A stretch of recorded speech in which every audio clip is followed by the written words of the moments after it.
Hello friends, welcome to மாங்கனி சமையல். இன்றைக்கி நம்ம மாங்கனி சமையலில் தீபாவளி ஸ்பெஷல் நம்ம எல்லோருக்கும் ரொம்ப ரொம்ப பிடிச்ச முந்திரி கேக் எப்படி பண்ணுறதுன்னு பார்க்கலாம். ஸோ அந்த முந்திரி கேக் பண்ணுறதுக்கு வெறும் 3 பொருட்கள் இருந்துச்சுன்னா போதுங்க. ரொம்பவே ஈஸியாக டக்குன்னு செஞ்சு முடிச்சிடலாம். ஸோ நம்ம சரியான அளவுகளில் பக்குவமாக செஞ்சு எடுக்கிற போது கல்யாண விருந்துகளையெல்லாம் சாப்பிட்ற மாதிரி ரொம்பவே சாஃப்டாக பர்ஃபெக்டான முந்திரி கேக் கிடைக்கும். ஸோ நான் இந்த வீடியோவில் சின்ன சின்ன டிப்ஸ் அண்ட் ட்ரிக்ஸ் எல்லாம் ஷேர் பண்ணியிருக்கேன். இதே போல் நீங்களும் ட்ரை பண்ணி பாருங்கள். வாயில் வச்சதும் கரையக்கூடிய நல்லா சாஃப்டான முந்திரி கேக் உங்களாலையும் செய்ய முடியும். சரி வாங்க, இப்போ இந்த முந்திரி கேக் எப்படி பண்ணுறதுன்னு பார்க்கலாம். முந்திரி கேக் பார்க்குறதுக்கு முன்னாடி அனைவருக்கும் இனிய தீபாவளி திருநாள் நல்வாழ்த்துக்கள். ஸோ இந்த தீபாவளிக்கு தித்திக்கும் திகட்டாத இனிப்புகளோட சேஃபாக பட்டாசு வெடிச்சு ரொம்பவே சந்தோஷமாக ஃபேமிலியோட ரொம்ப ரொம்ப ஜாலியாக செலிப்ரேட் பண்ணுங்கள்.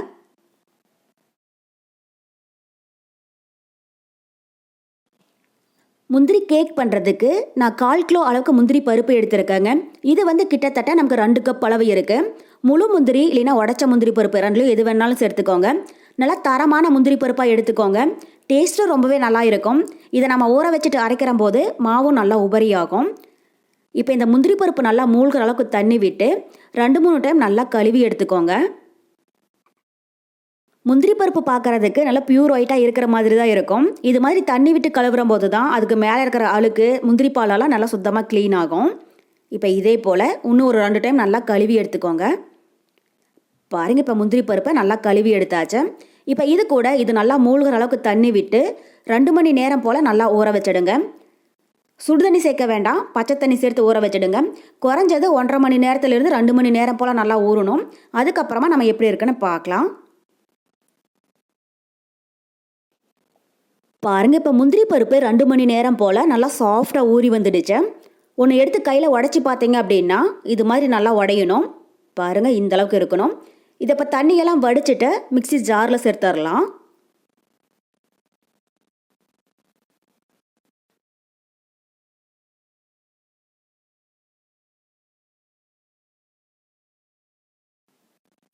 சேர்த்துட்டு கூடவே கொஞ்சமாக தண்ணி விட்டு இது ரொம்பவே நைஸாக இல்லாமல் கொஞ்சம் கரகரப்பாக இருக்கிற மாதிரி அரைச்சி எடுத்துக்கோங்க.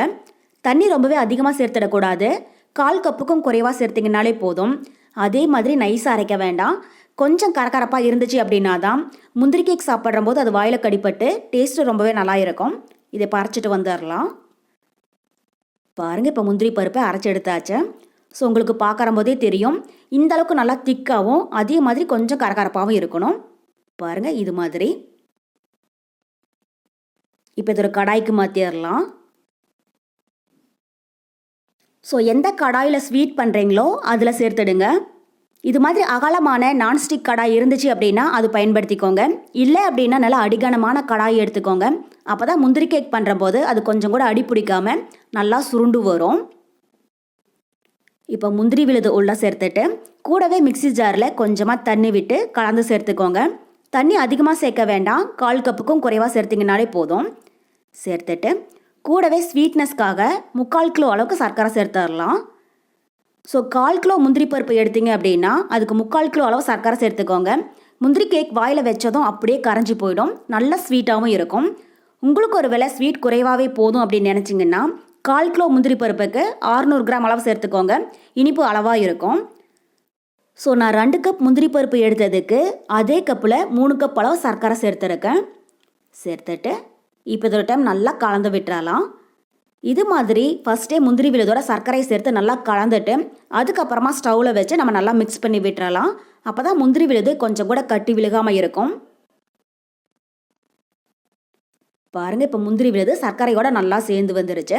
இப்போ இதை ஸ்டவ்வில் வச்சு நல்லா கலந்து விட்டுறலாம். ஃபஸ்ட்டு ஸ்டவ் ஹையில் வச்சுக்கோங்க. ஓரளவுக்கு முந்திரி கேக் திக்கானதுக்கு அப்புறமா மீடியம் ஹீட்டில் வச்சிடலாம். இது மாதிரி கைவிடாமல் நல்லா கலந்து விட்டுட்டே இருங்க. சர்க்கரை நல்லா கரைஞ்ச முந்திரி விழுதோட சேர்ந்து வர அளவுக்கு.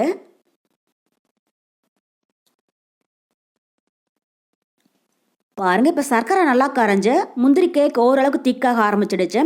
இப்போ இந்த ஸ்டேஜில் ஸ்டவ் ஃபுல்லாக மீடியம் ஹீட்டில் வச்சு இதை நல்லா கலந்து விடுங்க.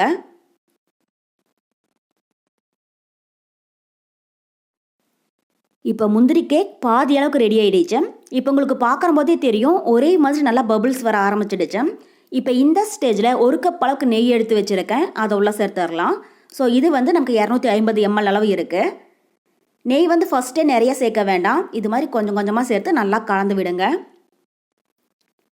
ஸோ இந்த அளவுக்கு நெய் சேர்க்கணுமா அப்படின்னு கேட்டீங்க அப்படின்னா, கண்டிப்பாக இந்த அளவுக்கு நெய் சேர்த்தோம் அப்படின்னா டேஸ்ட் வந்து ரொம்பவே நல்லா இருக்கும். உங்களுக்கு ஒருவேளை இந்த அளவுக்கு நெய் வேண்டாம் அப்படின்னா குறைவாக கூட சேர்த்துக்கோங்க. ஆனால் நெய் சேர்க்கிற அளவுக்கு முந்திரி கேக் வந்து அவ்வளோ ரொம்ப அட்டகாசமாக இருக்கும். 1/4 கிலோ முந்திரி பருப்புக்கு 250 கிராம் அளவு நெய், 3/4 கிலோ அளவு சர்க்கரை. ஸோ இந்த 3 பொருள் தான் தேவைப்படும். இதே அளவுக்கு சேர்த்து செஞ்சீங்க அப்படின்னா முந்திரி கேக் வந்து நம்ம கடிச்சு சாப்பிடணும் அப்படிங்கிறது கிடையாது, வாயில் வச்சதும் அப்படியே கரைஞ்சி போயிடும். பாருங்கள், இப்போ நம்ம சேர்த்த நெய்யெல்லாம் நல்லா அப்சர்வ் பண்ணிடுச்சு.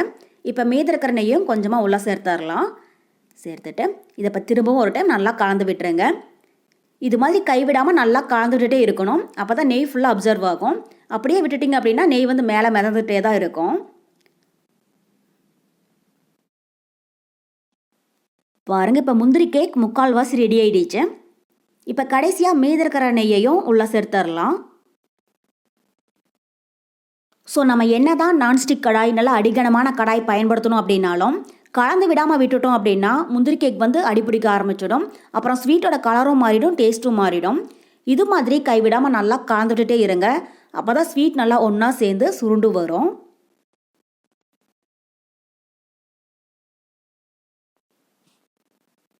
இப்போ பாருங்கள், நம்ம சேர்த்த நெய்யெல்லாம் முந்திரி கேக்கோட நல்லா சேர்ந்து வந்துருச்சு. கொஞ்சம் கூட நெய் மீத வைக்க வேண்டாம், எல்லா நெய்யுமே சேர்த்துக்கோங்க. இப்போ கடைசியாக இது கூட ஒரு பிஞ்சளவுக்கு பச்சை கற்பூரம் எடுத்து வச்சுருக்கேன், அதை உள்ள சேர்த்துடலாம். ஸோ அதிகமாக சேர்க்க வேண்டாம், ஒரு பிஞ்சளவுக்கு சேர்த்திங்க அப்படின்னாலே போதும். சேர்த்துட்டு இதை திரும்பவும் நல்லா கலந்து விட்டுருங்க. ஸோ பச்சை கற்பூரம் முந்திரி கேக்குக்கு அவசியம் சேர்க்கணும் அப்படிங்கிறது கிடையாது, இருந்தால் சேர்த்துக்கோங்க, இல்லைனாலும் பரவாயில்லை. இது வந்து சும்மா ஒரு வாசனைக்காக மட்டும்தான் சேர்க்கிறோம்.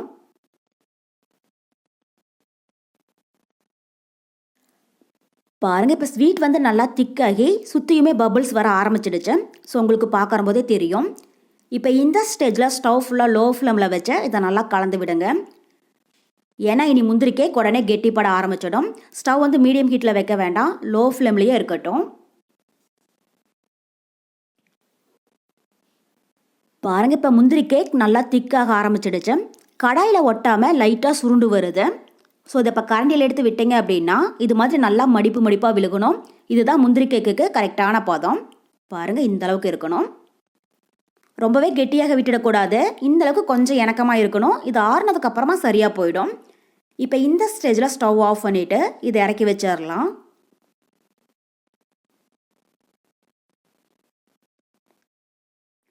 இறக்கி வச்சுட்டு இதை இப்போ ஒரு 5 நிமிஷத்துக்கு நல்லா கலந்து விட்டுருங்க. ஸ்டவ்வில் இருக்கிற போது இது மாதிரி கலந்து விடாதீங்க. ஸ்டவ் ஆஃப் பண்ணி இறக்கி வச்சுட்டு அதுக்கப்புறமா இது மாதிரி நல்லா கலந்து விடுங்க.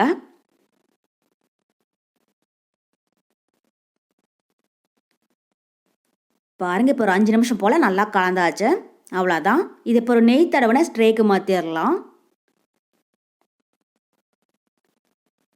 ஃபஸ்ட்டு இது மாதிரி ஒரு ட்ரேயில் நெய் தடவி எடுத்து வச்சுருக்கேன், அதுக்குள்ளே இப்போ ஸ்வீட்டை சேர்த்துடலாம். ஸோ இது மாதிரி ட்ரே இருந்துச்சு அப்படின்னா அது பயன்படுத்திக்கோங்க. ட்ரே இல்லை அப்படின்னா வீட்டில் இருக்கிற ஏதாவது ஒரு ஹைட்டான பிளேட்டில் நெய் தடவி எடுத்து வச்சுக்கோங்க. ஸ்வீட் ரெடி ஆனதும் உடனே அதில் சேர்த்துடணும். சேர்த்துட்டு இப்போ ஒரு பிளாட்டான கரண்டி இல்லைன்னா ஒரு கிண்ணத்தில் பின்பகுதியில் கொஞ்சமாக நெய் தடவிட்டு இதை உடனே சமப்படுத்தி விட்டுருங்க. சூடு ஆறுறதுக்கு முன்னாடியே இது மாதிரி சமப்படுத்திடுங்க, அப்போ தான் ஒரே மாதிரி ஈவனாக ஸ்ப்ரெட் ஆகும்.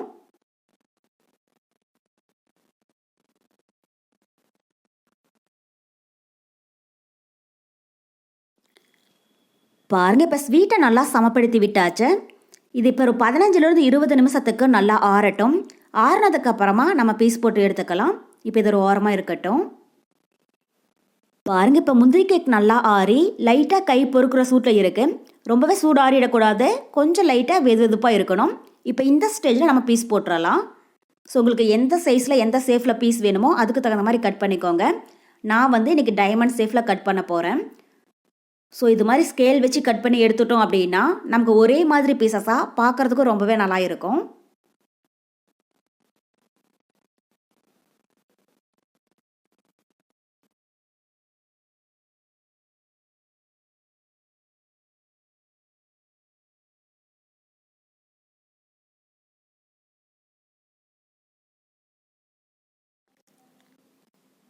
பாருங்கள், இது மாதிரி கிராஸாக கட் பண்ணிவிட்டு அதுக்கப்புறம் ஸ்ட்ரெயிட்டாக கட் பண்ணி எடுத்தீங்க அப்படின்னா நமக்கு கரெக்டான டைமண்ட் ஷேப் கிடைக்கும்.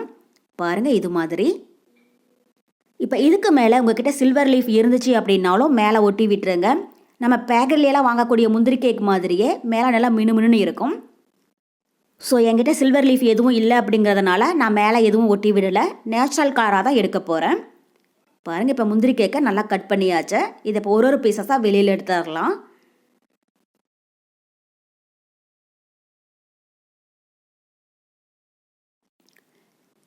ஸோ நம்ம ட்ரேயில் ஃபஸ்ட்டே நெய் தடவி ஸ்வீட் சேர்த்துருக்கிறதுனால இது ட்ரேயில் கொஞ்சம் கூட ஒட்டாது. இது மாதிரி எடுக்கிறதுக்கு ரொம்பவே ஈஸியாக வரும். பாருங்கள், இதே மாதிரி எல்லா ஸ்வீட்டையுமே தனித்தனியாக எடுத்து ஒரு பிளேட்டில் வச்சுடுங்க.